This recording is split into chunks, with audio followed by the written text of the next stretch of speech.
I let her talk for another 30 minutes before I held up my hand and rose from my seat. It's over, Beck. Accept it and move on. Understand that I still love you, but it isn't enough anymore. The divorce will be final in 4 weeks. It's best for both of us. You're still a young, beautiful woman, and you'll find someone else. When you do, if you ever get tempted, think of us. You will deserve your best. I walked out, my heart breaking all over again as I heard her wail. Kathy called me 2 days later. I just finished a session with Becky. You know I can't tell you what we talked about, but she still thinks she can win you back. Watch for her. I know she'll be around, and I'm worried. I'm really sorry it ended this way. I think you should continue seeing me for a while. Shall we make an appointment? I thought about it. Not right now. I'll call you in a month or so. Thanks for everything, Kathy. Kathy was right. Becky had one last attempt before she gave up. I loved all of her family except her oldest brother. He was a cop, a shift commander. He was also arrogant and a bully. We tolerated each other. He had taken to pulling me over regularly, just to mess with me, and demand that I forgive his sister. I talked to Paul, who had me logged the next 4 stops. The good commander found himself explaining his interest to the assistant chief. The stops halted, and it didn't make him like me more. It was 2 weeks before the final hearing. The sun was shining, spring was in the air, and I was feeling happy for the first time in a long while. The Yamaha was humming right along that Saturday morning when the lights came on behind me. I pulled over. I was getting my license out, not looking at him, when he tasered me, put me in cuffs, and threw me in the back of his car. I had just come around when he stopped at a nearby park, hauled me out while I ranted, and handcuffed me to a bench. Then he took the original cuffs off and used them to hook Becky to me. You'll listen now. I'll be back in 45 minutes, and I better see smiling faces. Becky babbled while I tried to clear my head, apologizing for what was happening. Can we talk now, baby? I looked at her, trying to find the woman I'd married in her eyes. She wasn't there. Like I have a choice, I said, smiling. Just hand me my phone. I had someone waiting on me. Then I'll be all ears. She got my phone out and handed it to me. I dialed 911. 911, state your emergency. This is Chase Gooding. I'm in Armstrong Park, the bench on the south side near the gazebo. I've been kidnapped and handcuffed to a bench with another person. I repeat, I've been kidnapped. Becky was looking horrified, trying to wrestle the phone out of my hand. She was screaming. There were a lot of people in the park, and some were coming over. Sir, a car has been dispatched. Do you know your abductor? Shift Commander Jeff Sterling. I'm handcuffed to his sister. Help. The car must have been in the neighborhood. It was there in less than 2 minutes. Becky was still screaming while the patrolman tried to remove the cuffs. Her brother came roaring up, sliding across the grass and scattering onlookers. I've got this, he said. The patrolman wavered, looking at me. If you leave me in his custody, it makes you an accomplice. Jail time, maybe. Loss of career, definitely. Call someone higher up the food chain. He made the call, and soon 6 cop cars surrounded us. Nobody was arrested. The investigation was pinned, and I was taken back to my bike.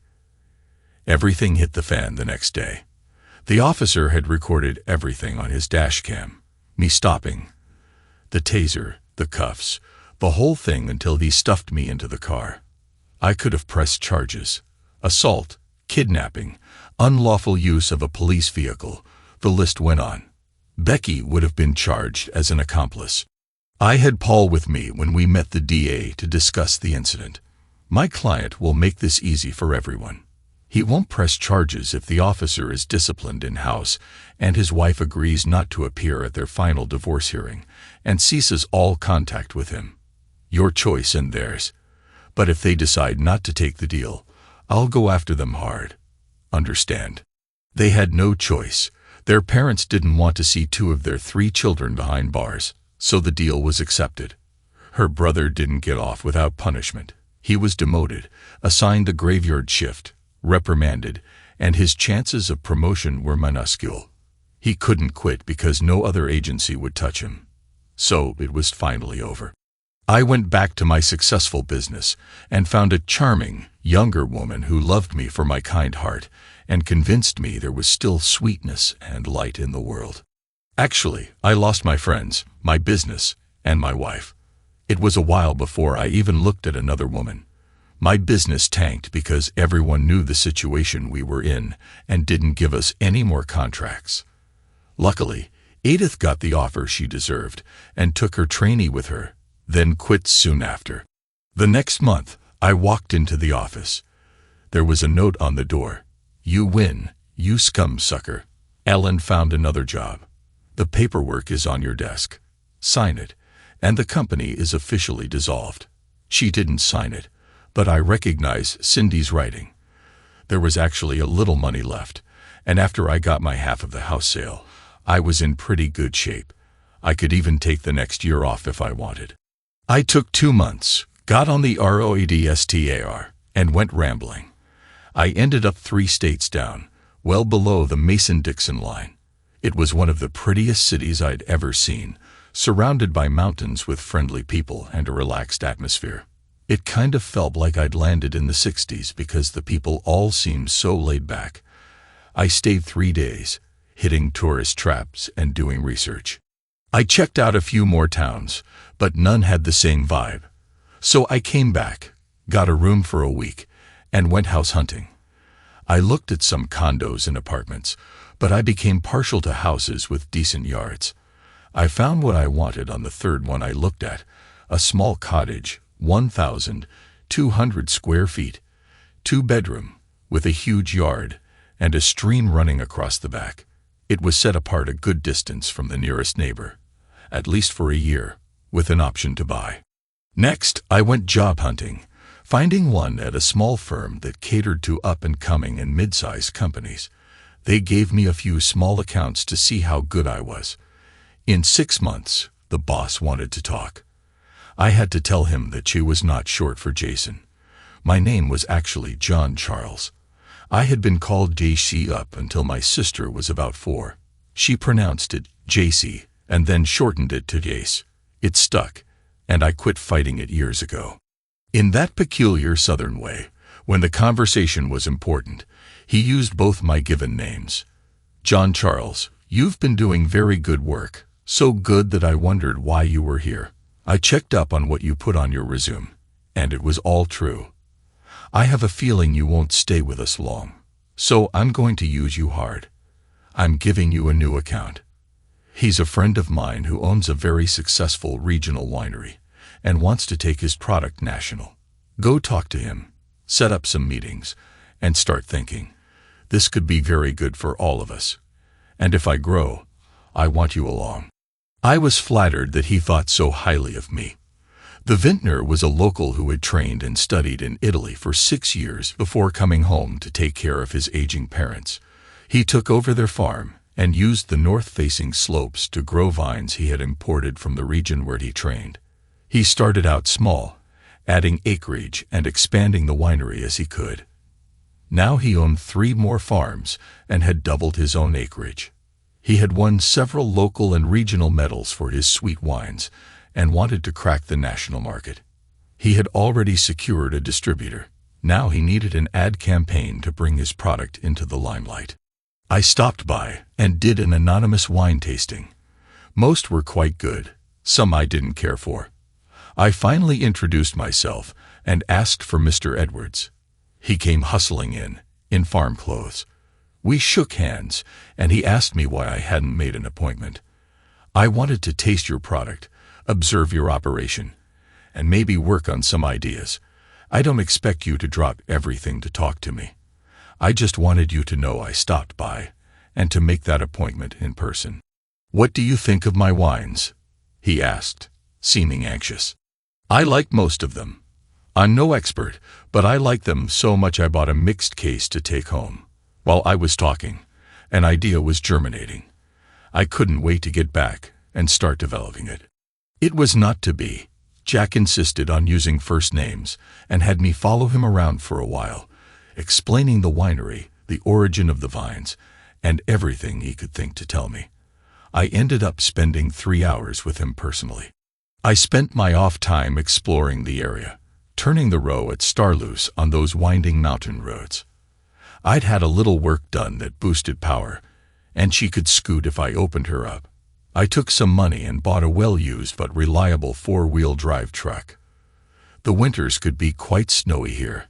I kept my car, a little Dodge Dart. It was more than enough for a single person, and I'd bought the top-of-the-line turbo package.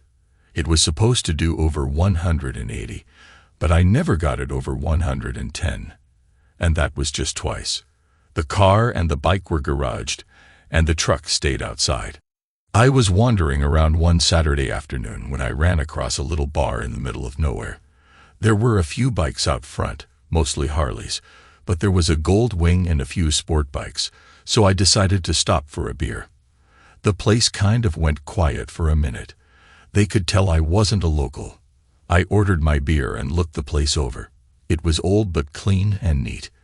The patrons seemed to all know each other, and the insults and banter flowed easily. The bartender talked a little after he served the second round. "It's been in my family for 70 years, he said, talking about the place. "We've got a good reputation. No fights. Nobody bothers anybody. Especially a woman.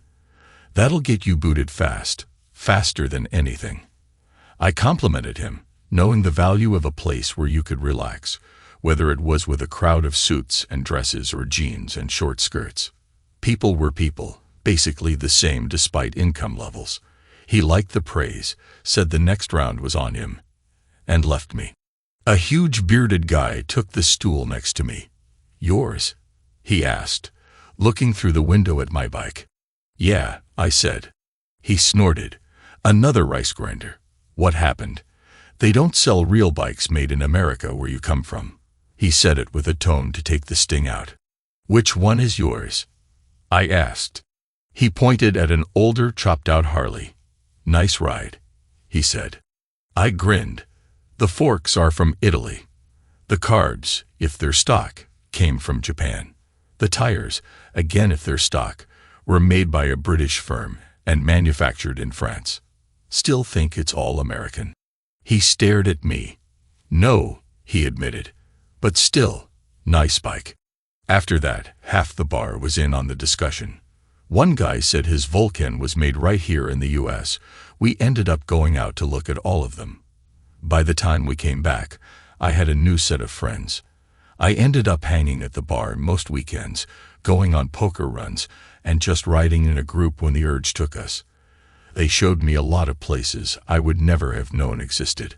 I got my nickname 3 months later. I had been to see Jack Edwards about the campaign we were planning. I was hoping to get him to let me shoot a commercial in his tasting room. It was wood, stone, and glass, with a high ceiling and lots of natural light. After I explained, he was all for it, provided we could do it on a Monday, his slowest sales day. He gave me a case of wines I hadn't tasted yet, just for my opinion. Many of his wines had names linked to the area. Amore Red was named for the old grist mill on the edge of his property, and Yankee Orchard White was named for a friend's apple orchard, a transplanted New Yorker. He specialized in rare and new varieties. Juice from his Pink Lady apples was mixed with a medium white, and it was really smooth, tasting like fresh apples with just a hint of grape. It had been a long day, and I needed to unwind. As it happened, I had to go right by the bar on the way home. Forgetting how I was dressed, I walked in. There was silence for a minute. Then the laughter and rooting started. "Where you been?" laughed Fat Bob, the first guy I talked to when I found the place. We had become pretty good friends, to the point that I sometimes loaned him my truck if his bike was down, and he needed to haul it to the shop. I was about to explain when another voice rang out. "Who's the 3 of 4? I didn't even need to turn around. Amanda Patterson, known in the bar as Baby Doll, because she had just turned 20 and was barely 5 foot tall, was cute, a redhead with a hair-trigger temper, and a mouth that would make drill instructors blush. She was sort of a mascot, and nobody hit on her unless she wanted them to. I never saw her want it. "Hi, Amanda. I got all dressed up to ask for your hand in marriage," I said, getting down on one knee while the bar roared. She turned crimson, and the temper came out. Her opinion of love and marriage was clear, and I was sure there was history there somewhere. Plus, she hated being called Amanda. "That ain't funny, jerk. And what the heck are you laughing at? Don't make me go to your buddies." That made them laugh harder. I refused to take that as a no. More of a, "I'll think about it. Do I need to wear the suit until you decide to make an honest man out of me?" She pushed me backward and stomped off to the kitchen. Fat Bob helped me up. "I wouldn't order anything tonight. She'll probably spit on it or worse." Amanda helped out in the kitchen on weekends for tips and meals. I found out from Ellen, one of the bartenders, that she'd had a rough life, was broke, and living in a women's shelter during the week, sleeping at the bar on a cot in the back room on the weekends. It wasn't exactly legal, but who was going to tell? She was a good kid down on her luck. We'd hire her full-time if we could afford it. I asked Ellen how Amanda ate during the week and why she didn't have a job. Soup kitchens, I suppose. I never really asked.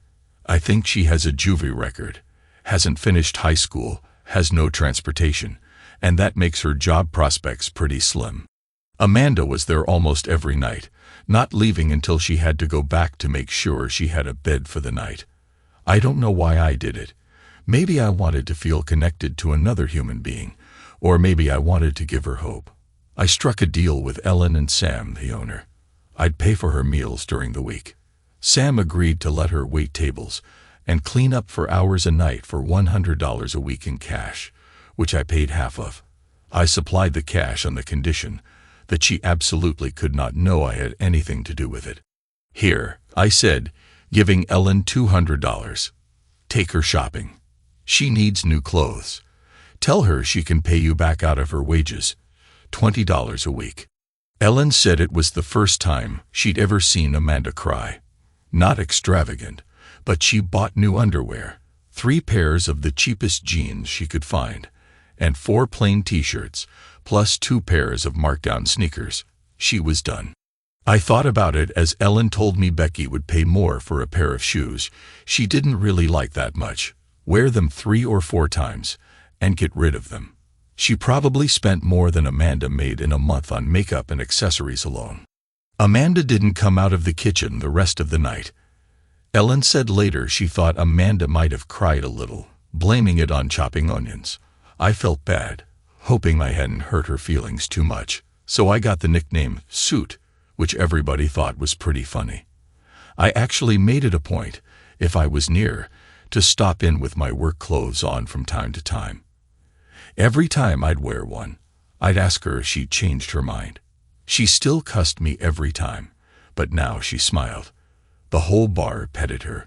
I never really thought about how she felt about anything until one night when a new guy was hitting on her. She fought him off with a smile, but he was getting worse. When she bent over at the next table to pick up the empties, he pinched her on her backside. I sighed and was almost there without even thinking. She screamed, turned, and dumped a half-full draft in his face. "What?" he said, pulling back to slap her. I grabbed his arm and yanked him off the chair. Sam and Fat Bob got there in time to keep me from hitting him. Amanda slapped the heck out of him as we got him up. "Don't ever touch me again, jerk. Next time my fiancé won't be held off." She blushed when she realized what she'd said and ran into the kitchen. She came out later, thanking me for my help. I grinned. I couldn't have my future brightened by hurting her feelings now, could I? I know you didn't mean it, but it might be wise to let the jerks who hit on you know you're claimed. Think about it. She surprised the whole bar by kissing my cheek. After the whistles and yells died down, she told them she'd kick their rears if they laughed at her and her boyfriend again. This really set them off, and she fled back into the kitchen. 3 weeks later, there was a poker run that I signed up for. We met at the bar, and they opened up the kitchen for breakfast. After we'd eaten and were lining up, I felt a tug on my sleeve. "Can I ride with you?" "Why not?" Sure, if you have a helmet. She held up one. Fat Boy loaned it to me. She was in jeans and a tee. It's going to be cool this time of morning. Go get your jacket. It'll be awful cold if you don't. She hung her head. I don't have one. Haven't needed it yet. I sighed. Come on, I won't hurt you. It won't be safe unless you do. Everybody knows you hate being touched. She reluctantly put her hands around my waist. I started out slow until she relaxed. I dropped out after a mile, swinging into a Walmart. Why are we here? To get you a jacket. I can feel your shivers through my coat. If you want, you can pay me back, or you can accept it as a gift for riding with me. Either way, we're not leaving until you have one. She pouted, but I dragged her in and got her a nice little jacket, a scarf, and even gloves, which made her whine even more. If you don't stop, I'm leaving you here. You need these. I don't want you sick because of your stubbornness. Now smile and thank me for being a nice guy. She smirked. Thanks, jerk. If you want to throw your money away, I'll let you. Can we catch up with the guys now? We caught up to them at the second checkpoint. By then, she had snuggled in behind me with a firm grip. The halfway point was lunch at a nice buffet-style restaurant. She acted like she'd wait by the bike. I leaned in. Get your tiny little butt into the restaurant right now. If you don't, I'll throw you over my shoulder and carry you in. We clear? She nodded, looking upset, but it didn't stop her from stuffing herself. At the end of the day, she was more relaxed. We won a prize, a gift certificate for $100 at a Harley dealership. I gave it to her, putting my hand firmly over her mouth when she started to protest. I left it there for a few seconds. When I removed it, she didn't say anything, but her eyes were blazing. If looks could kill, I'd have been done for. Things went downhill on the way back. It started raining, a cold drizzle that got harder. We were less than a mile from my house and 10 from the bar, so I turned off. When we pulled into my garage, she got off the bike, took off her new coat, gloves, and scarf, and threw them onto the floor along with the gift certificate. Her face was a mask of rage and pain. She had misunderstood the situation completely. You think because you bought me a few things you're automatically getting me into bed. Shove these things up your nose, she spat. She turned around, stalking out. It took me a minute or two to recover and calm down. Then I got into my Dart and went looking. She had set a fast pace and had gone almost a quarter of a mile. It was raining hard by then. I pulled over just past her. Get in the car, Amanda. Go to heck, she said, trying to walk past. I grabbed her arm. You have a choice here. You can get in the car, and I'll drive you back to the bar, or you can refuse, and I'll throw you in the car after I paddle that stubborn butt until you see reason. Your choice. She tried to push past me. You wouldn't dare. Suits don't do things like this. I was twice her size and pretty upset. I had her slammed face down on the hood in 3 seconds, my first smack landing right between her cheeks. She screamed more from surprise than pain. I landed 2 more before she started begging me to stop. I'll get in the car. I'll be good, I promise. Please, no more. By now, I had calmed down and was a little ashamed. I let go of her and opened the passenger door. She slid in without hesitation. We had gone a mile when she started to talk. I held up my hand. Not a word, or I'll pull over and finish what I started. Then I'll leave you where you are. Understand? She nodded wide-eyed. I pulled into the parking lot, reached over, and threw her door open. Out. Now. She got out. I slammed the door, pulled onto the highway, and turned the turbo loose, shredding tires. I didn't go back for 3 weeks, waiting until after she had left before I walked in, giving Ellen the coat, scarf, and gloves. Here. They're for Amanda. She can wear them, burn them, or stick them up her butt. I don't really care. Ellen and Sam looked at me in shock. Then Ellen grinned and slapped me. What the heck was that for? I asked, rubbing my cheek. That's for making us put up with a screaming witch for 3 weeks. We wondered what happened when you dropped out. Then baby doll came in, went straight into the back, and started crying. She cried for 3 days before I got it out of her. She's had a miserable life so far. Abused and abandoned at 15, foster homes until she was 18, and then she was out on the streets. Apparently, she hooked up with a flaming jerk who tried to take advantage of her. Take it easy on her. Suit. She doesn't know how to handle someone kind and decent. It's a foreign concept to her. She thinks if someone is nice to her, they want something, usually something she doesn't want to give. She stopped grinning. She runs to the door every time she hears a bike, hoping it's you. She'd fry in heck before she'd admit it, but she has a huge crush on you. It's gone from witching to whimpering. Give the girl a break. Show up while she's here. Give her a kind word before she tears every head in the bar off. I went to the bar the next night, driving the Dart and wearing a suit. Amanda, get your skinny butt out here. She peeked out of the kitchen, fear on her face. I gentled my tone. Come on, baby doll, I just want to talk. She eased out into the bar, looking like she was ready to run at any second. I had already talked to Sam and Ellen, so they knew what I was going to do. Sam, tell her she's fired. Her face went pale, and Ellen laughed. Just for tonight, Honorable, you still have your job. She brightened a little.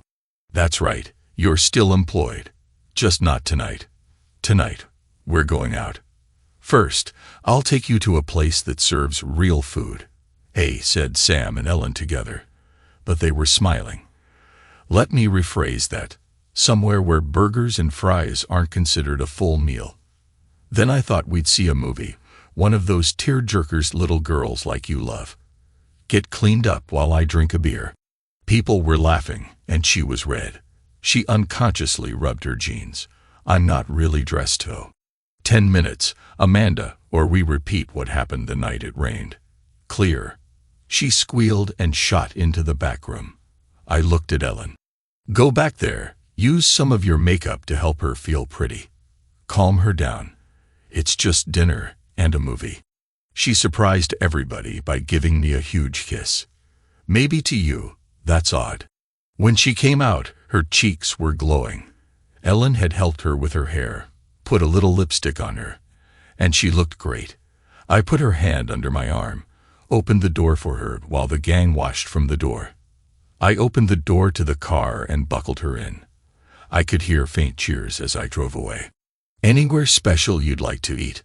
I asked as we sped along. I couldn't help driving fast. She had hardly spoken. Anywhere is fine, she said, looking out the window. I pulled over in a parking lot. Look at me, Amanda. She turned her head. When I ask you a question, I expect a straight answer. Now again, where would you like to eat? Would you like to try something new? Italian, Thai, anything at all. She looked down, and in a voice so small I almost didn't hear her, said, I've always wanted to try lobster, but you don't have to spend that much money. I took her to Red Lobster and got her a plate with lobster in 3 different styles. She was tentative at first, but gained confidence as she ate. She even tried to get me to take a bite once. Sorry, Amanda. I don't like lobster. Then why did we come here? She asked in confusion. Because you wanted to try lobster. Besides, I've enjoyed the shrimp, I said. That made her happy, and she had no trouble sampling my shrimp when I offered. After dinner, we went to the movies. There were 8 choices, and I let her pick. I didn't think she was a horror fan, but apparently, the gorier, the better for her. After the movie, we went to an ice cream parlor, and she got a large banana split with 2 spoons. For a tiny thing, she sure ate a lot. Everything was perfect until we passed a bank with the time and temperature flashing. Oh no. What? I asked. I stayed out too late to sleep in the homeless shelter. I guess you'll have to take me back to the bar.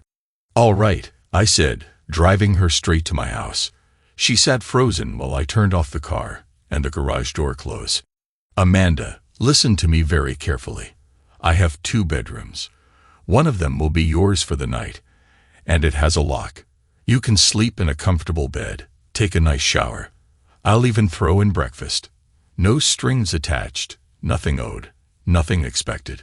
It's up to you. I'm going inside now. If you don't trust me, lock the doors and recline the seat, and I'll wake you in the morning." It was 30 minutes before she came in. "Where's the bedroom?" I showed it to her, showed her where the towels were, gave her a shirt to sleep in, and went to bed, laughing quietly as I locked my own door. She must sleep like a rock, because I had showered, dressed, and had breakfast done before I knocked on her door. Time to get up, sleepyhead. Breakfast is ready. I poured coffee, plated the ham and cheese omelet, and placed the toast on the table, and waited. I had just about given up when she stumbled into the kitchen, still in my t-shirt. It hung to her knees. She looked 11. Being slow to wake didn't hurt her appetite any, and she cleaned her plate. We stacked the dishes into the sink, and I picked up my travel mug. "Where do you want me to drop you?" She looked surprised. "I don't know. I usually hang out at the library until it's time to go to work, but it'll be 2 hours before it opens. I guess you can drop me by the park." I didn't like that idea. Bums sleep in the park. No way I wanted her there, especially that early. "I tell you what, hang out here. I'll take the truck to work and meet you after I get off. You can take the dart to the bar. Scratch it, and you better run for your life. Understand?" Her eyes were huge.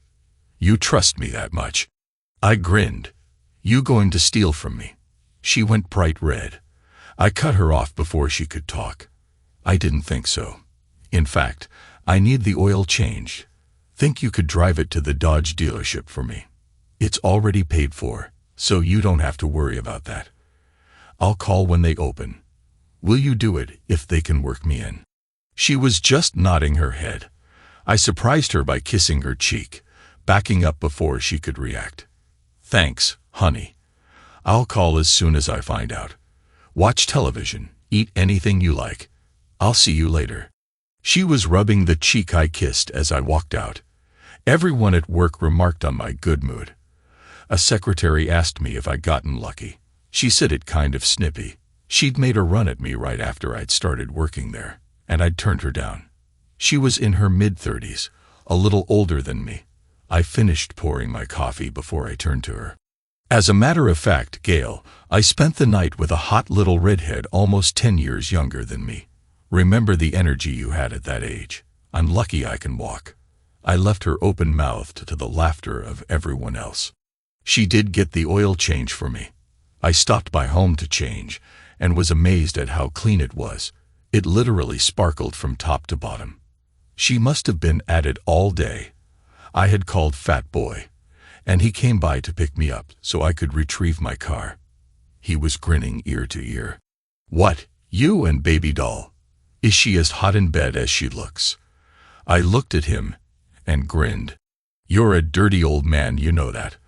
All she got last night was a bed alone." "If you say so," he said, still grinning. I wasn't prepared for what happened when we got there.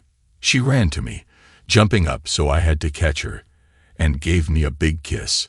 Electricity shot through me so hard I fought the urge to look at my shoes to see if they were blown out. The bar held its breath. "Shut up," she yelled. This is how a woman is supposed to greet her man. I was surprised at the display of emotion.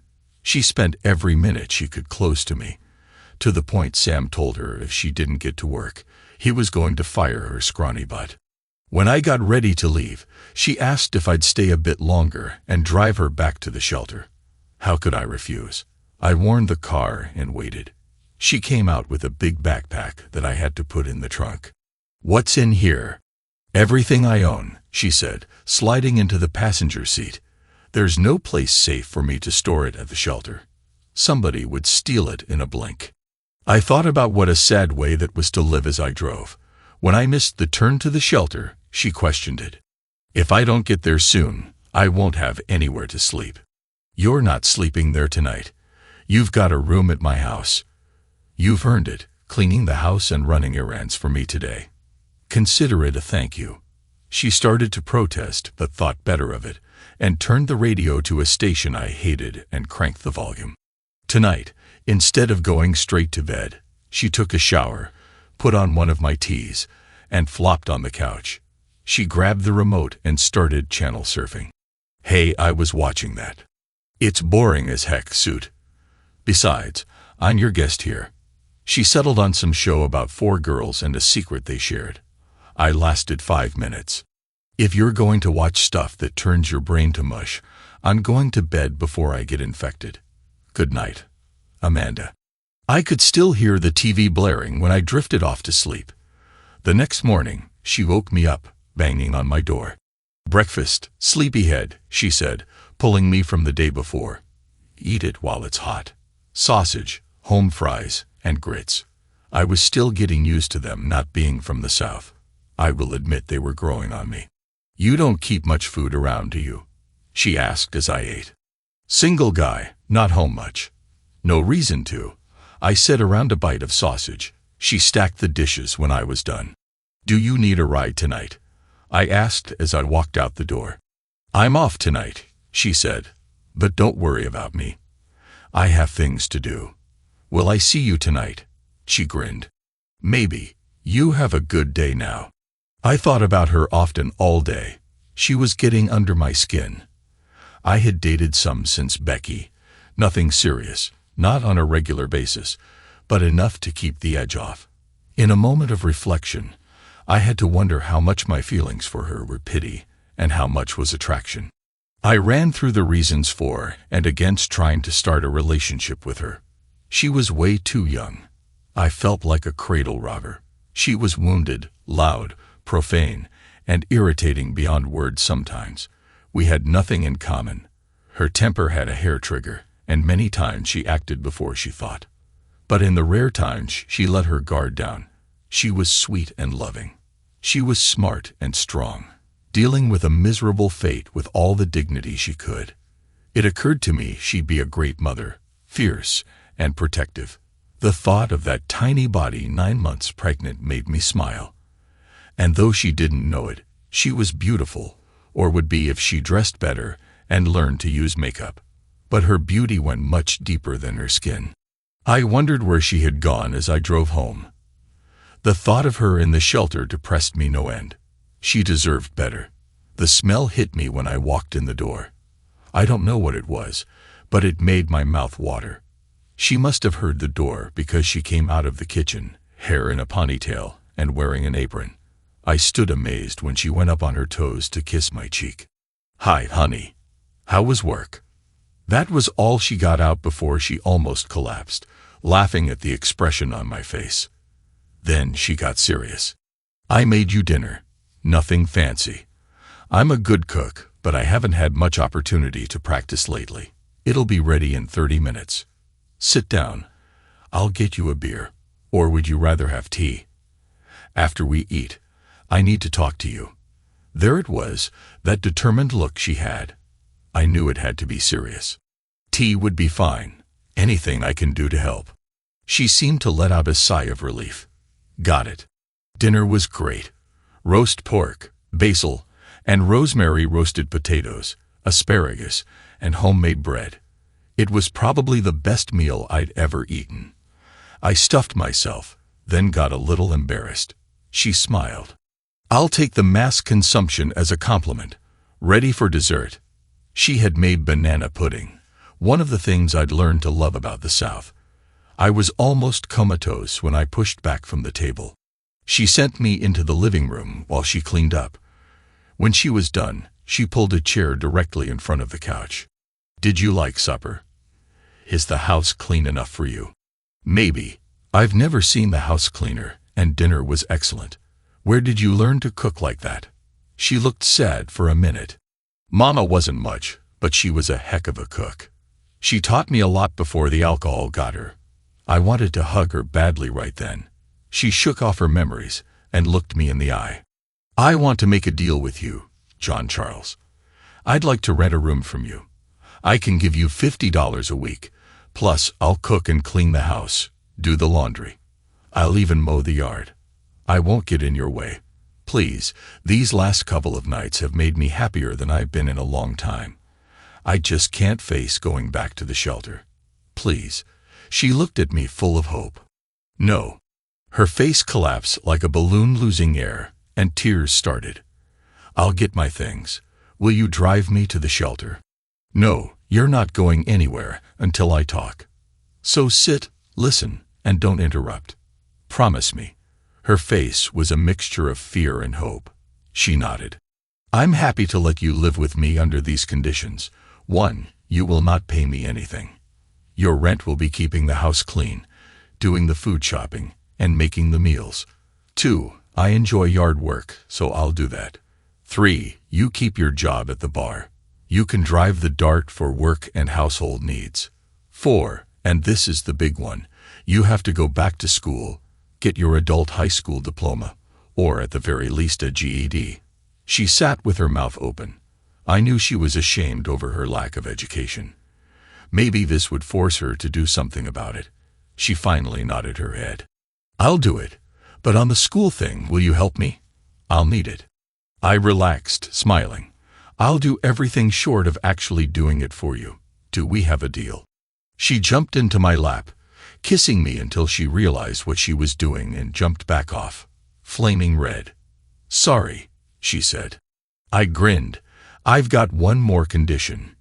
You have to give me a goodnight kiss every night, and one before I go to work every morning. No deal otherwise." She blushed again, then grinned, holding out her hand. "Deal." We shook hands and began a wonderful and curious stage of our lives. The next morning, I asked her where the food had come from. She gave me the receipts, and I paid her back. I gave her my debit card, telling her to shop for food and anything else she thought we might need. I grinned all the way to work, my cheek tingling from the goodbye kiss.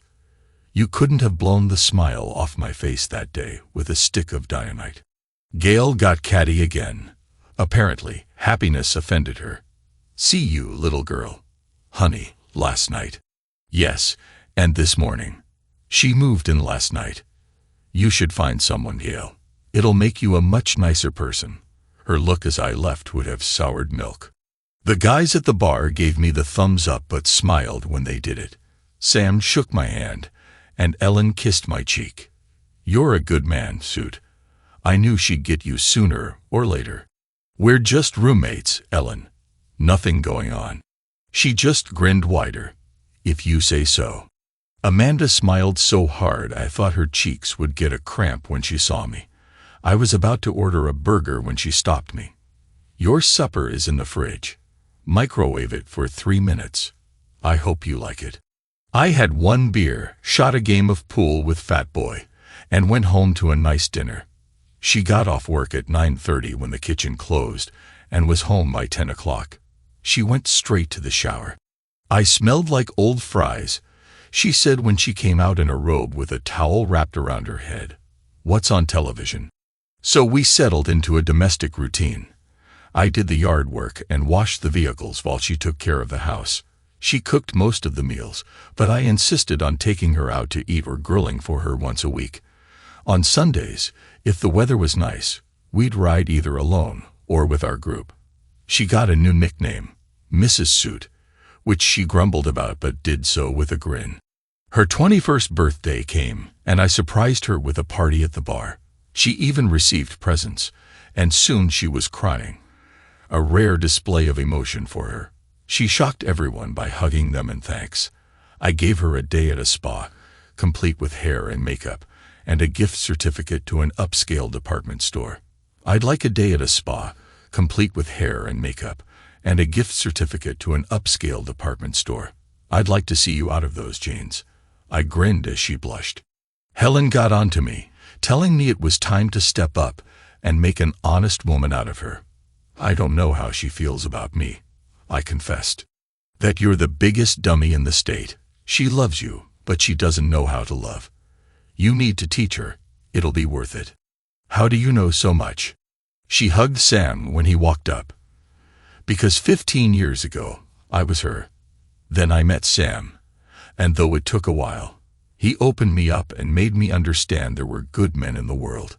I just hadn't found one until I met him. I'd been with a bike gang for 3 years. They did terrible things to me, And I let them because I thought that was what I deserved. They messed me up so bad I couldn't have kids. He loved me anyway. How could I fight that? The age difference is bigger than you and Amanda, and we made it. Take it to the next level. Suit. You'll never regret it. From what you said, she's nothing like your ex. I had told them a little about Becky and me about 6 months ago, when we'd had them over for dinner and Amanda had run to the store. She was doing really well in school. With my urging, she had opted for a full high school diploma instead of the GED. We estimated it would take another 2 months, and she could graduate. They held full graduation ceremonies twice a year as recognition of their accomplishments. Some of the graduates would be in their 60s, but most were like Amanda, kids that got lost in the system. I promised her a party when it happened. I almost had a heart attack when she used my birthday present. She had on a very nice sundress, blindingly white, with earrings and a necklace I had never seen her wear before. Her hair was teased into a wildly flowing style, her thick locks drifting down her back. She was so beautiful it made me ache. "What do you think?" she said, twirling around. "Did you get your money's worth?" I said the first thing that came to mind. All they did was polish a diamond. "Baby, you've always been this beautiful. The man who gets you will be the luckiest on the planet." She stopped in mid-twirl, her eyes filled with tears, and she bolted to her room. What had I done now? She came home from school the next week, giggling. "What's up?" I said, glad she was in a good mood. "I got asked out by this really cute guy. We've been talking off and on for a month." I felt like someone had driven a stake through my heart. "Oh," was all I said, turning away. She was on me in a flash. "That's all you've got to say?" "Oh." I was defensive. "What would you like me to say?" "You're obviously interested. You've been flirting for a month. Why should I stop you?" She went into her room, slamming the door. I sighed. That had been happening a lot lately. I was going to have it rehung if she kept this up. I knocked, but she refused to answer. Giving up, I got a beer and wallowed in misery. By my third, I was pondering the mysteries of women before dozing off. I woke when she shook my shoulder gently. "What?" I said, trying to focus. The big four came out of her mouth. "We need to talk." I was instantly alert. Nothing good ever came after those words, in my experience. "Do you like me?" I couldn't read her eyes. "Yes, I do," I answered honestly. "How much?" "I don't know what you want here, Amanda. Clue a guy in." She slapped the heck out of me. As I rubbed my jaw, she went into a rant. "I guess what I'm asking here is, do you love me? Not a friend love, but a full-grown man-woman type of love. Because I've loved you for a long time, and you've never noticed. I know I'm a lot younger than you. I'm uneducated. I have no social graces. I'm loud, jealous, scared. And that's just the start. I can't take it anymore. It hurts. So if you don't love me, I'm moving out." I stopped her rant with a kiss. "Hush now," I said sternly. "Are you trying to talk me out of having feelings for you? Because if you are, you're too late. And all the things you say you don't have are no matter. You have something much more important. You have my heart." I think she actually fainted when she heard what I said. When she recovered, she was in my lap, kissing and crying until she fell asleep. Did we jump into her bed and make passionate love? No, she was still damaged and fragile, so I held her until she cried herself out, took her to my bed, and tucked her in. Then I went out on the back deck, looking at the stars and wondering what would happen next. I was out there for over an hour. When I came back in, she had gotten her shirt out, put it on, and crawled back into bed. When I lay down, she snuggled into my arms, mumbled something that sounded like "I love you," and drifted off again. I held her for a long time, reveling in her presence, before I finally dozed off. I woke up alone to the smell of breakfast. She was flitting around the kitchen, getting everything perfect. I startled her when I swept her off her feet, kissing the back of her slender neck. She stiffened at first, then relaxed and giggled. Let me go, honey, or all you'll have for breakfast is burnt waffles. After breakfast, before she cleared the table, we talked. It was Saturday and we had nowhere to be. She snuggled into my lap. Honey, you know I love you. Please go slow with me. I'm carrying around a lot of baggage. She told me the story of her life, in between tears and hugs. She'd been happy until she was 10 when her dad died. Her mom was never a strong person and slid down a slope of depression and bad choices into a sea of alcohol.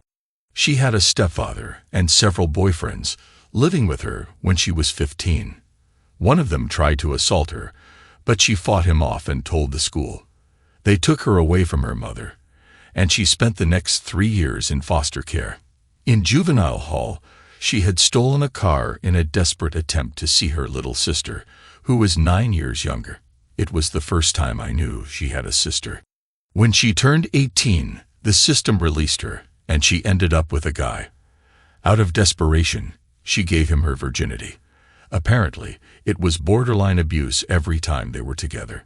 Then he tried to get her to prostitute herself for money. She ran away and ended up here. My heart ached for her. I want you so badly. I ache, Jace, but I freeze up. Help me. So I did. I even got her a therapist. Months later, it happened. We'd been getting closer, touching, talking. She got comfortable enough to walk around in tiny panties and a tank top, and to wear slinky little gowns to bed, which she hadn't been out of since the first time I put her there. Amanda didn't like alcohol, but she had developed a fondness for wine from her client. After a half bottle one night, the floodgates opened. I still took it slow. The first time we made love was slow and tender. The next morning, she woke me up and picked out an engagement ring. Really? I asked, standing in front of her. Really, she said, tears already flowing. Really, I said, dropping to one knee. Now you know why I wore the suit. Marry me. After she sobbed out a yes and calmed down, she tried on every ring in the store in the price range I could afford. She finally settled on a simple stone and band. Not the most expensive, but the one she wanted. When we walked into the bar, an instant party erupted. The women immediately huddled, leaving the men standing. What are they doing? I asked. The men are planning a wedding, you idiot. The best advice any of us can give you is to agree to everything she wants if you can afford it, and stay as far away from them as you can. She wanted a church wedding. We found one close by, but part of the deal was that we had to attend services for at least 6 weeks before the wedding. It turned out to be a very good thing. The Reverend was a pretty smart old guy, and he insisted on a few counseling sessions first. The disaster of my first marriage came out, along with all the stuff that happened to her. She cried for me, looked me in the eye, and said she would never do that to me. I believed her. We ended up being members, not going every week, but pretty often. I accused her of using it as an excuse to buy more dresses. She hardly ever wore anything else except when she worked. She wanted to keep her job, so she'd have money of her own. The first time you say, I don't look good in dresses, I'll stop wearing them, she says, smirking. Now she has so many that she rotates them, putting the off-season ones in the other bedroom. I can still shut my eyes and see Amanda walking down the aisle. The ivory lace and silk dress hugged her like a second skin, highlighting her shape. Her thick mane of hair fell down her back, shining in the light. Helen stood in as the mother of the bride. Sam gave her away, and Fat Boy was my best man. Everyone from my job was there except Gail, and almost everyone from the bar attended. They escorted our limo to the airport on their bikes. Mom was there. She fell hard for Amanda. She had always wanted a daughter.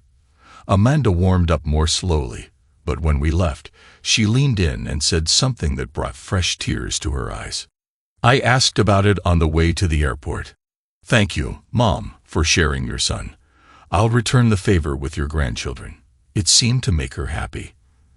Then she distracted me by showing me hints of her wedding lingerie. We honeymooned in Nice because I had been to Cancun on my first honeymoon, and I did not want overlapping memories. I found out it was the first trip out of the country Amanda had ever been on. It was actually the first trip anywhere for her. We had a ball. We hit the beaches, and she stayed under the umbrella a lot, her fair skin not caring much for the hot sun. I loved watching her red hair shine as she walked. She shocked the heck out of me by dragging me to a topless beach. Amanda took off her cover-up, clad only in a tiny thong. "Shut your mouth, honey," she said. "I wanted to give you something to remember. Me walking around almost naked while men drooled over me, knowing that no one but you will ever touch me. Should that do it?" I'll admit it, I had to jump in the water about every 5 minutes to try to get my excitement to calm down. The water was so warm it didn't help. Her body was small but proportional, making her look incredibly beautiful. Her figure made men stop talking as she walked by. I saw one wife jab her husband in the ribs over it. We tried to exhaust ourselves with love-making that night. It didn't work, but we almost went into comas. 6 glorious months went by. I made her quit the bar so she'd be home with me. She grumbled but did it. She was walking around with that secret smile I recognized. She was up to something. To fill her time, she went back to school, pursuing a degree in hospitality and food management. I supported her fully but didn't understand her choice. She called me at work, sounding panicked. "Honey, I need you to come home now. It's important." I left immediately. She was pacing back and forth, obviously agitated. She rushed into my arms, and I started to get a bad feeling. I knew it was bad when she started with, "Honey, do you love me?" "Do I even have to answer that?" I asked. She relaxed and took my hand. "I've got something to tell you and something to ask you. Hear me out, please, before you say anything." She had been looking for her sister for a few weeks, wanting to reconnect. Her sister was 12 now, and Amanda hadn't seen her since she was 4. It weighed on her, thinking about how good her life was now and remembering her experience with foster care. "I found my sister. She doesn't even remember me," Amanda said, her voice breaking. That was pretty hard. "She looks a lot like Dad." "That's great, honey. I'm sure she'll warm up after she gets to know you." "Is she in a good home?" "Adopted?" I asked. "No," she said sadly. "She wasn't adopted, and she was in a bad place when I found her. A place so bad they had to remove her and the others from the home." "Where is she now? You haven't lost her again, have you?" She hugged me. "No, she's really close. She's in a spare bedroom." After I collected my thoughts, I had Amanda bring her out. She was only 12 but already taller than Amanda. Her hair was black, her nose a little broader, but other than that, they had identical features. Same mouth, same elegant neck, same expressive hands. Amanda introduced us. I went to hug her, but she backed up, so I held out my hand. "It's nice to finally meet you, Celeste. Amanda talks about you often. Where the heck has she been while I was living in that hole? Why hasn't she come looking for me before now? I could have been here years ago." The sheer anger in her voice shook me. Amanda stepped in. "I'm here now, honey. I came for you as soon as I was able to. 4 years ago, I couldn't take care of myself. There was no way I could give an 8-year-old what she needed. I had to grow up first. I'm sorry if you're angry. Let's see if we can make it up to you." Celeste was on a roll. "Oh, that's just great. Now I get to live with the Cleavers, wear frilly dresses, and giggle over boys. Newsflash, I know all about boys. Why do you think they closed the home down? Guys want one thing, and it's right here." She grabbed her lower abdomen. "Just as soon as you're out the door, hubby here will try to make me his little servant. Let's get this over with. Give me some cash and turn me loose, and I'm yours for the night. Deal?"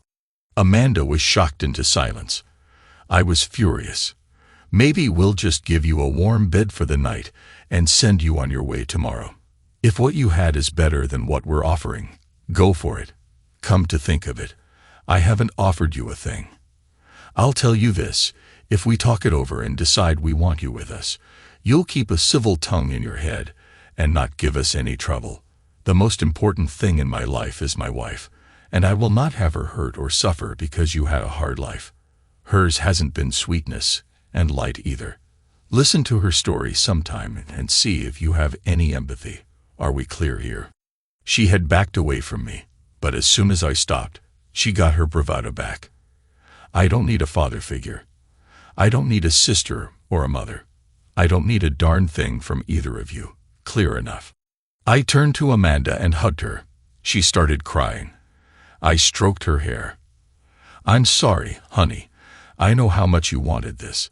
It seems you may be too late. It's not your fault, you hear me? It is not your fault. Maybe she'll eventually grow up and realize that. I stepped back and looked at both of them. I'm going to start the grill. You two talk and see if you can come to terms. Celeste, you're here for at least the night. I expect you to be civil and stop cursing. They talked while I set up the grill and cooked. I left the curtain open just in case I could hear the yelling. I saw Amanda cry, and it broke my heart. Then Amanda said something that caused Celeste to cry, and they started hugging. Maybe there was hope after all. There wasn't much conversation over dinner, but there were no outbursts either. Celeste ate 2 steaks and 2 huge baked potatoes. She even helped Amanda wash the dishes. They came into the living room to tell me they were going out for about an hour to pick up clothes for Celeste, I guessed.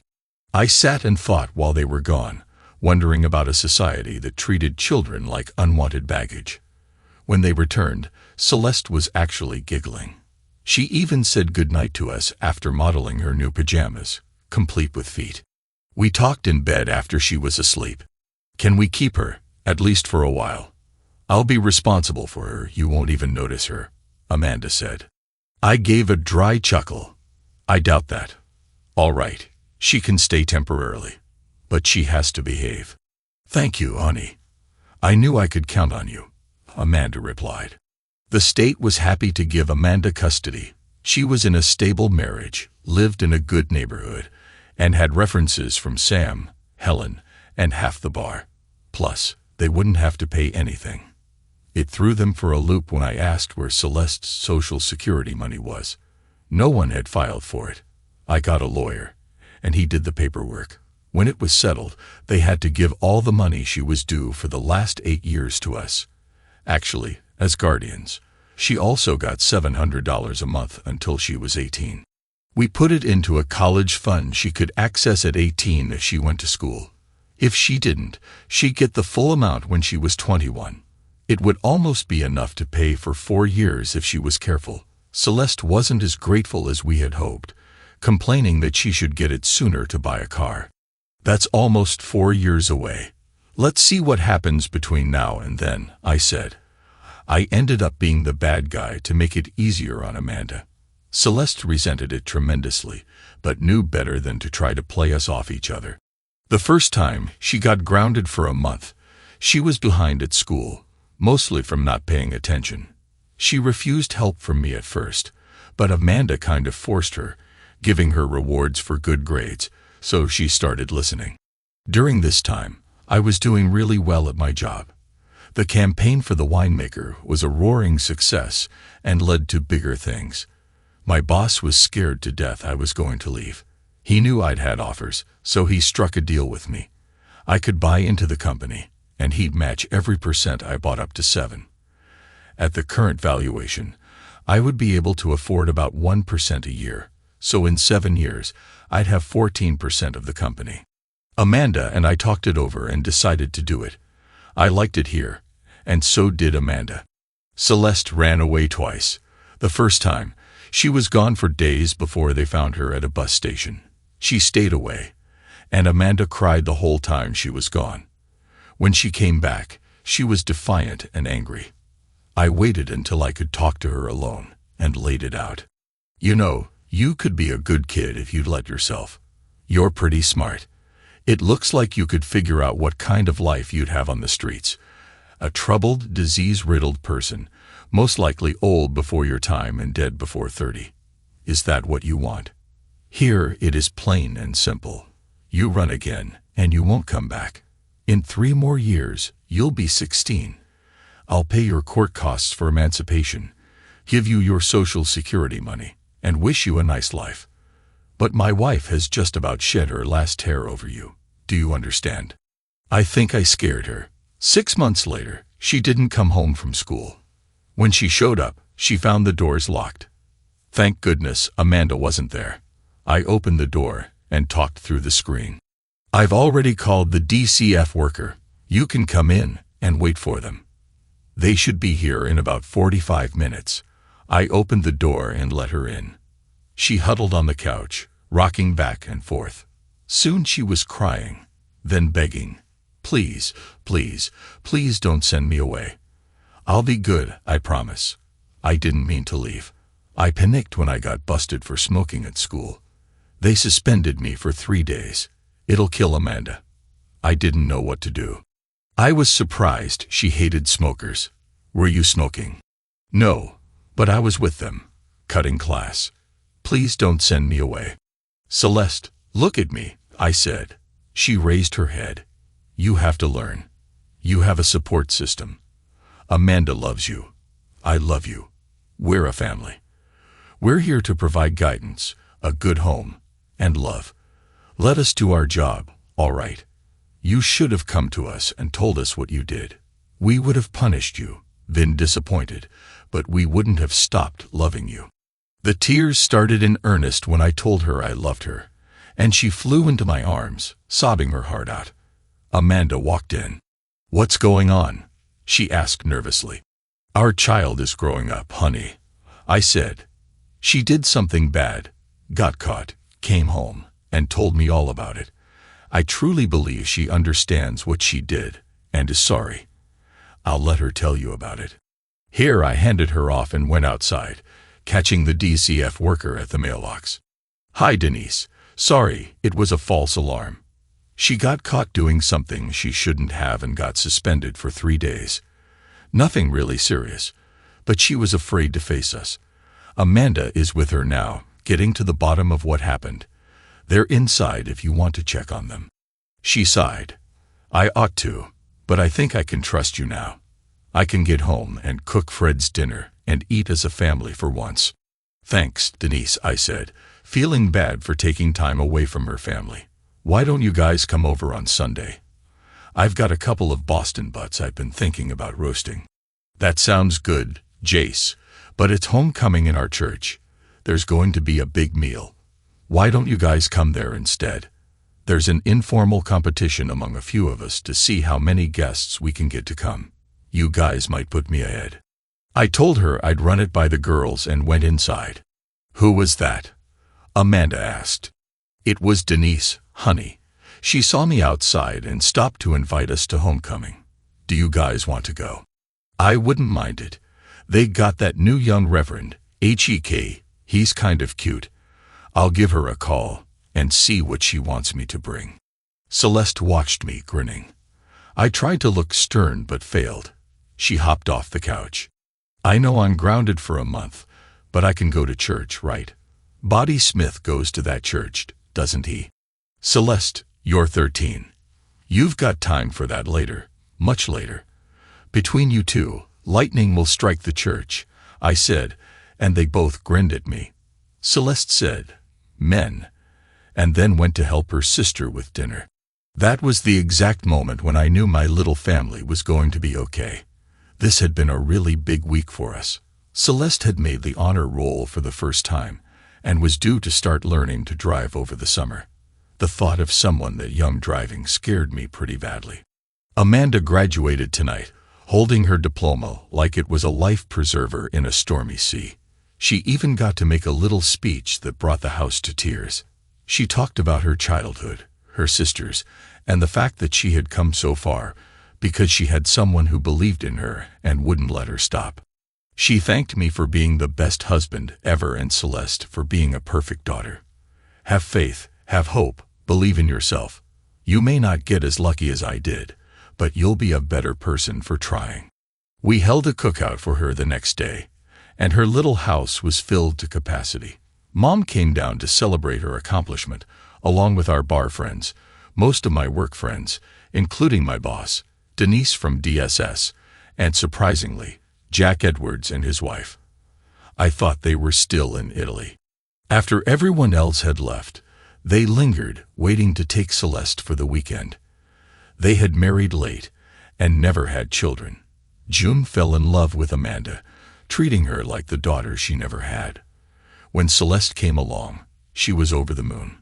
She kept Celeste for a week once a month so Amanda and I could have a little personal time. She always brought Celeste back with at least one new outfit. Mom got in on it too. Between them, Celeste was almost never home during the summer. I complained and was jumped by the pack almost immediately. Your girls have had a hard life, Jace. The best thing that ever happened to them was you. I've always wanted a daughter and a grandchild. Thank you for these. So stop complaining because your daughter is growing up and bonding with her grandparents. We're supposed to spoil her. I have a suggestion to take the heat off Celeste. Give us a couple more grandchildren. It'll make sharing easier. Mom sat back after that speech, smirking a little. We heard a sob and looked at Celeste. Soon, the women were huddled over Celeste, petting her and whispering soothing words. When they settled down, I started to ask, but Amanda shushed me. June jumped right in. Listen to your mother, Jace. You too, Amanda. We're not getting any younger here. Give them to us soon while we're still fit enough to chase them around. I looked at Jack, and he just grinned. I think it's an excellent idea. Celeste hugged me for a long time before she left, clinging to me. We didn't go down to the bar as frequently as we used to. Children limit your options. I still went after work occasionally.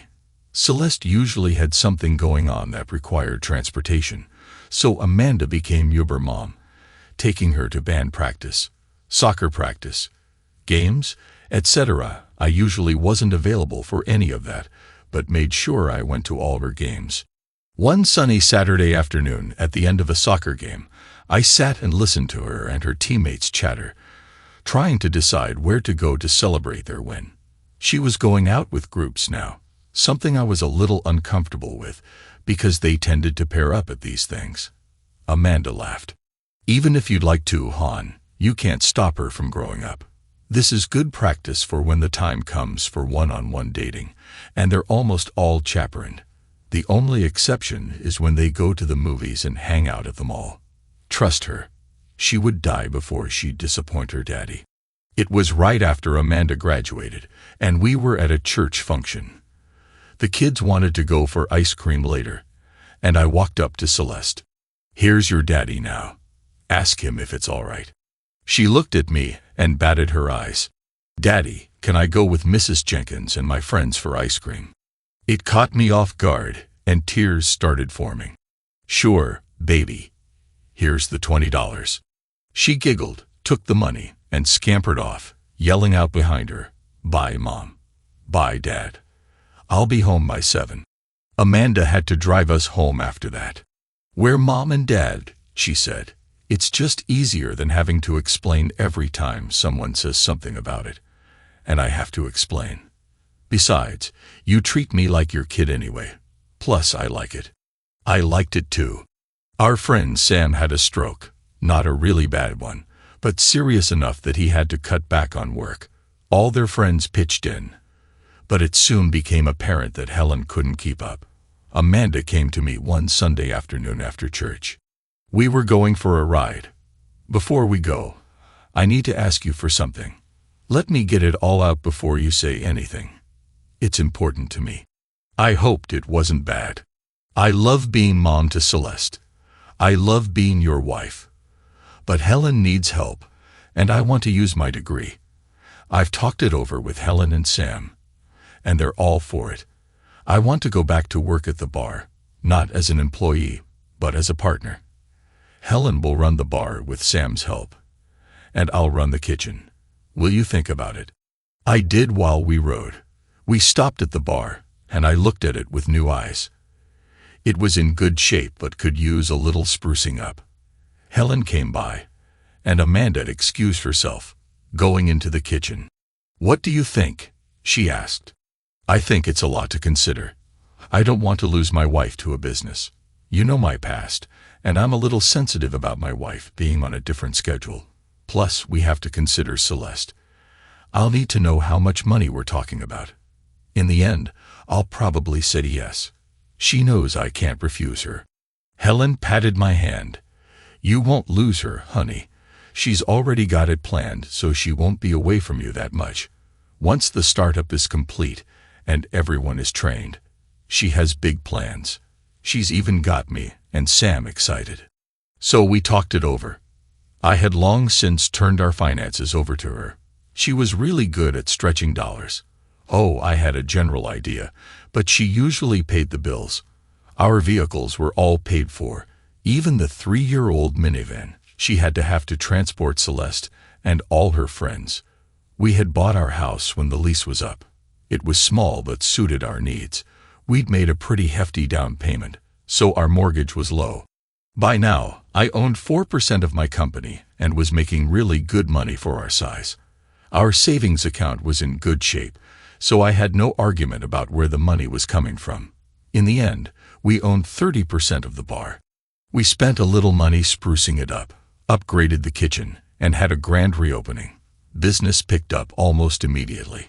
All the old patrons were happy with the new look of their hangout, and the new customers liked the atmosphere. The place was opening at 11 now to serve a lunch crowd. Amanda worked wonders with the kitchen. Gone were the plain burgers and fries. They still offered them, dressed up a little. There were new toppings to select from, such as avocado slices, hot peppers, spinach leaves, and different flavors of cheese slices. Anything else she could think of to put on a burger was available. The same went for the hot dogs. A favorite was covered with grilled onions and mushrooms, hot mustard, and dill relish. Fries were no longer offered. Instead, you got home fries, sliced almost as thin as chips, hand-cut, and soaked overnight in various flavors. She also added soups, all homemade. Potato with cheese and bacon bits, tomato with half and half blended in, and a pork-based stew with a lot of herbs were the most popular. One of her upgrades was a large gas grill, so you could have grilled veggies and seasoned them. She insisted on buying from local farmers as much as possible, and had a large chalkboard at the kitchen door showing which farm provided the vegetables or meats for the day. The farmers loved it.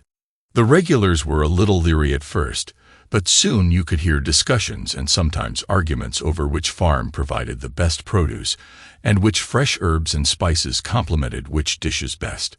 It was a riot to see two big bikers almost come to blows over which soup was better, pumpkin or butternut squash. She also added a wine list, all locals, with Jack's getting top billing. It was funny. In our state, you couldn't serve wine in a place with pool tables, so they had to go. Helen and Sam really didn't mind, because that was usually where the fights started, and they could add 8 more tables in the space. Helen took the lead and worked out a deal with a local brewer to feature their beers on draft.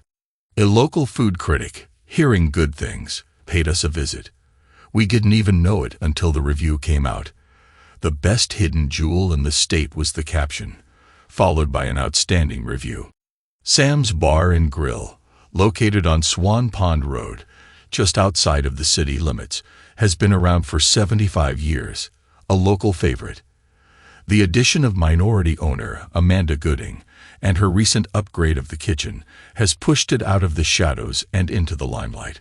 I'm sure the regulars would have preferred it stayed local, but word has spread, and there's no going back. Blue collar, white collar, bikers, farmers, college kids, you'll find them all rubbing elbows in an amiable mix. The only time I heard raised voices was when 2 patrons disagreed over which herb should be dominant in the pork stew, rosemary or basil. I sided with the biker because, well, he was bigger, and I've always liked rosemary. The menu features simple fare, well-seasoned and prepared at a reasonable price. The service is excellent, the atmosphere is relaxed, and it almost sparkles. It's so clean. The sanitation rating is 102, just 1 point short of perfection. I complimented Mrs. Gooding, and she promised they would get the top rating in 6 months if she had to work her whole staff to death. Being outside the city limits, all that offers is beer and wine, not liquor. Helen Connors, the manager and principal owner along with her husband Sam, says they have no intention of getting a liquor license should the limits expand to include them. It's just so much easier without liquor, she said. The bar portion looks like an old-time saloon, featuring local brews and wines, as well as a full complement of national brands. The staff is well-schooled and can explain the difference between a Pilsner, a Lager or a Bock, a dry white, and a sweet red with ease. It's a little out of the way, but worth the trip. I've been there 3 times, gotten 3 different meals, and have been satisfied every time with the quality, the quantity, and the service. One more thing, I demand you try the banana pudding. It's a weakness of mine, and it's the best I've ever tasted. And I've tasted a lot over the years. Helen and Amanda just looked at each other and grinned. I didn't know who he was, said Amanda. I just thought he was a nosy customer with a little knowledge. Celeste and I ate dinner there most nights Amanda worked, and she always scheduled her break so she could dine with us. Celeste wanted to start working there when she got old enough for a child work permit, and I had no problem with it. There were a lot of families there now. Most of the serious drinking was done in the bar. Thursday night was bike night, and the local Harley owners group showed up in force, along with guys riding all different kinds. They wanted to hold their meetings there, but we didn't have a private room. Amanda, Sam, and Helen talked about it, got an architect, and almost tripled the size of the place. Soon, even that space was filled. I was up to 8% ownership by now. In our agency, Celeste turned 16, went to work after school, and on weekdays part-time, learning how to cook alongside her sister or mom. Her goal was to attend the local culinary school when she graduated from high school. She wanted the car, but there was no way I was going to give a 16-year-old something that would go that fast. We got her a Mustang instead, not one of those turbo monsters, but one with a nice little V6. It still went pretty fast, though. Amanda was almost 26 and I was ready to start our little family. She agreed but wanted to wait until Celeste had graduated so she could concentrate on the baby. Celeste laughed when she walked in on our conversation. Mom, do I look like a baby? I can take care of myself. You should think about Dad giving me a little sister or brother while he's still young enough to help take care of them. I thought her argument had a lot of merit, but Amanda just laughed and said we'd talk about it later. Our business was expanding as well. My ad campaign for Jack had led to a lot more business, especially among the local alcohol industries. We now handled 2 more wineries and 3 brewers, and were talking to a local distillery that was just starting to get some national attention. I was at a regional conference when I ran into an old friend I hadn't seen in almost 6 years. Still an ebony goddess, maturity had added to her beauty. I saw her first and slipped up behind her. I got tired of waiting for you, but there's a lot of guys here right now practically drooling over you. Of course, I had gathered her up in a big hug while I talked. Shocked at first, she returned the hug when she realized who I was. Jace, man, it's good to see you. How are you? Where have you been? You just disappeared off the face of the earth. I've missed you. There were times when I needed good advice and a sounding board. We got a table and talked for an hour. She was divorced. Her husband had cheated on her, and she caught him. Apparently, he wasn't as rigid over boundaries as I was, a skinny little woman with the figure of a 12-year-old girl. She caught him, and he promised it was over. They went to counseling, and she was just about sure they were over it when she rolled up pregnant. She never saw him again after that. He didn't even show up at the final decree. I took her hand. Sorry, Ida. I know how it feels. Is anyone in your life right now? No, it's too early, I guess. I've been thinking about making a change. My agency was sold, and I don't like the new owners. I think the only reason they keep me is that I'm so good at what I do. I really need a change. I grinned at her, fishing out a card. Ever think about relocating to the sunny south? Think about it, and give me a call. To my surprise, she took the card. Just before we left, she asked me about my life. I held up my hand so she could see the wedding band. I literally thank God every day for the life I have now. I've got a great woman, a good daughter, an excellent job, and a large group of really nice friends here. I fished out pictures of Amanda and Celeste. She looked at them in wonder. How in the world did you end up with a woman this beautiful? And the daughter looks just like her, except for the hair color. She looks so young. Did she have a daughter when she was 6? I laughed and explained. She hugged me hard, genuinely happy for me. I didn't think about it until later, but neither of us mentioned Becky, not once. My boss called me into his office 2 months later, tossing a resume at me. Look this over. She gave you as a reference, and even said you trained her. Is she any good? I looked at it and grinned. I might have trained her, but she's a natural. By now, she's better than I am. If we can afford her, we'd be idiots not to hire her. He grunted. Hire her then. Have her report to you. Now I've got something serious we need to talk about. I haven't told a soul yet, and it doesn't need to leave this room. I'm sick, Jace. It's pretty serious. I've got a tumor on my brain. They just found it, and it has to be removed, or it'll kill me. There's a 50-50 chance I won't make it. I talked to Gloria, and she agrees with me that you should run the place until I'm better, if I make it. If I don't, we still need you to take control and keep the place viable until Gloria can decide what she wants to do. It shook up our little circle of friends pretty badly when he announced it. He and Jack were really close, had been for years. The day of the surgery, our whole office, even Gail, was there. Many of his friends were there as well. He called every one of us into his room to say goodbye, just in case. Ken, June, Amanda, Celeste, and I took turns holding Gloria. When we weren't holding her, we were in the chapel with the rest of his friends, praying for him. He was under for 5 hours. When the doctor came out, everyone held their breath. He's doing fine so far. I feel pretty good about his chances of recovery. It'll be tomorrow before he's strong enough to allow visitors. We shouted, we cried, we thanked the doctors and God. I fit right into the point where she became my right-hand woman. Amanda and Celeste loved her, and she was soon a part of our group of friends. Pretty soon, the matchmaking started. Married women have this thing about a single woman being in their circle. She fought them, saying she wasn't ready yet. She spent a lot of time in the bar, and soon everyone knew she was our friend, and that made her their friend. I'll never forget the day another friend invited her to ride with him on a poker run. He was huge, bearded, and white, and perhaps the gentlest man I'd ever met. Put him in a social situation where there were kids, and in half an hour, they were clustered around him like he was the Pied Piper. His wife turned out to be a cold, conniving woman having multiple affairs before he found out. It destroyed him, and she called in the biggest favor she'd ever met. Her new boyfriend thought he could get away with disrespecting him. A huge mistake. Sam and I bailed him out, got him a lawyer, and made it go away. But the damage was done. It had been 18 months, and he still hadn't even thought about dating.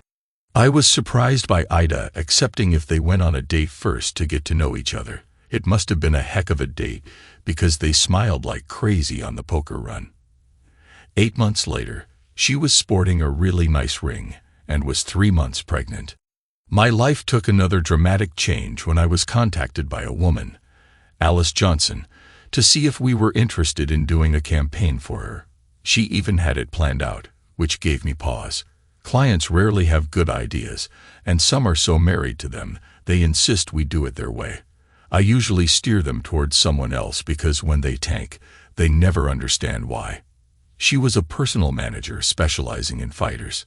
Her new sister-in-law was Bettina Bang Bang Burke, now Stewart, a middleweight MMA fighter and world champion in her class. The campaign wasn't for her, but for a charity they both supported. I was hesitant, but agreed to meet. Ida and I met her at the airport, had lunch, and she told us what she wanted. I had to admit it was very clever. We tweaked it just a bit, did a few focus groups, and decided to go with it. Soon, ads appeared, mostly in print and on billboards. It was a variation on the Got Milk campaign, only instead of milk, they changed it to Got Love. Love was the official catchphrase of the National Adoption Coalition, a loose group of agencies designed to get children into loving homes. It developed a huge national presence. The ads featured famous people, all adopted as children, with a group of children from various homes, usually in their home city. There was a plea to consider adopting one of the children, and local dairies were tied in, promising a certain amount of gallons donated to the homes for every successful adoption. We even worked in the milk mustache.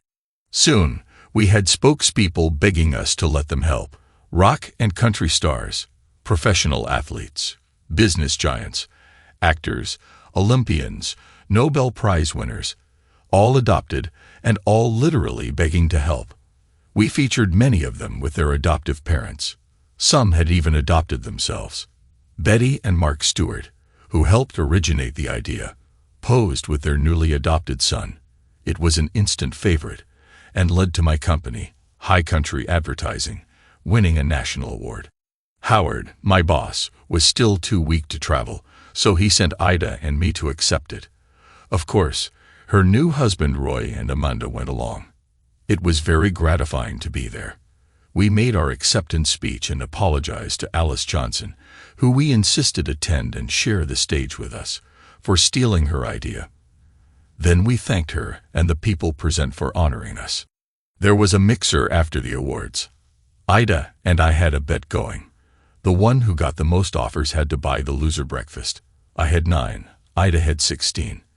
I told her I had a bet going. The one who got the most offers had to buy the loser breakfast. I had 9, Ida had 16. I told her I wanted steak and eggs. We were just about to leave when I was looking around for Amanda. She and Ida had gone to the ladies' room when I ran into her. Becky. She had a hesitant, half-fearful look on her face. "Hello, Jace. How are you?" I looked her over. She was still beautiful, a little heavier, but not much. Her hair was much shorter, her lips seemed fuller, but otherwise, she was still the beauty I fell in love with. "I'm good, Beck, and you?" She waved a hand dismissively. "Oh, I'm all right. Congratulations on your award. It was good to see Ida again. She says she works for you now." I answered the implied question. I prefer to say she works with me. I'm a minority owner and current manager of High Country Advertising. Been there since after I like it. I like the area and the people. She looked down at my finger. "Seems there is one there. You really like it." I don't know if it hurt her feelings, but I smiled, rubbing my band. "Yes, there is. I see you found someone too." She had what could only be described as a rock on her finger. She twisted it, a nervous gesture. "I have, and I'm content. But Jace, late at night when you're lying there next to her, do you ever think about me? If you'd just forgiven me, we'd still be together." I sighed. "I used to think about you a lot, but then I met Amanda, and you became a distant memory." "Oh, I haven't forgotten you. Every once in a while, something will trigger a memory of happier times, but it's fleeting." She suddenly grabbed my hand. "We could start over. I'd leave him in a minute if you'd take me back. I've never gotten over you. We were meant to be together." I heard a sharp intake of breath behind me as I gently removed her hand. "No, we weren't, Beck. If we were, you would have never cheated, and I would never have found Amanda. There's more love and faithfulness in the tip of her little finger than in your whole body. I'm sorry, Becky. Please try to have a good life." I started to walk off when I felt a small hand slip into mine. "Who's your friend, honey?" asked Amanda with a bland smile on her face. "This is Becky, someone I used to know in my old town. Becky, I'd like to present my wife, Amanda." They didn't offer to shake hands. They just stared at each other and waged a mental standoff. I looked at them together, Becky in her mid-30s in a simple black dress, and Amanda, at 26, still carrying the bloom of youth, her green floor-length gown matching her eyes, and her copper-red hair cascading down her back. I was once again amazed at how lucky I actually was. Amanda broke contact and turned to me, smiling. "Honey, I know it's early, but would you take me back to the room? I seem to be having an evening bout of morning sickness." She stopped, put her hand to her mouth, and giggled. "Oops, I was going to surprise you tonight. Too late now. Congratulations, honey. It's a boy." I think I heard a gasp behind me. But suddenly, the only thing in the world worth my attention was right in front of me. I gathered her in my arms, kissing and crying while she giggled. She finally had to beat on my back to make me let go. There was a massive celebration at the bar. Amanda smiled and thanked everyone. "I just wanted to make sure I had your full attention. I know who you were talking to in New York. If I ever see you in the same room with that woman again, I'll wear your teeth for earrings. Do you understand?" She was starting to squeeze me. I made her a solemn vow it would never ever happen again. She let go and purred in my ear. "Thank you, honey." And I heard what you told her. It was so sweet. Besides, you're going to need that promise. I still want that girl.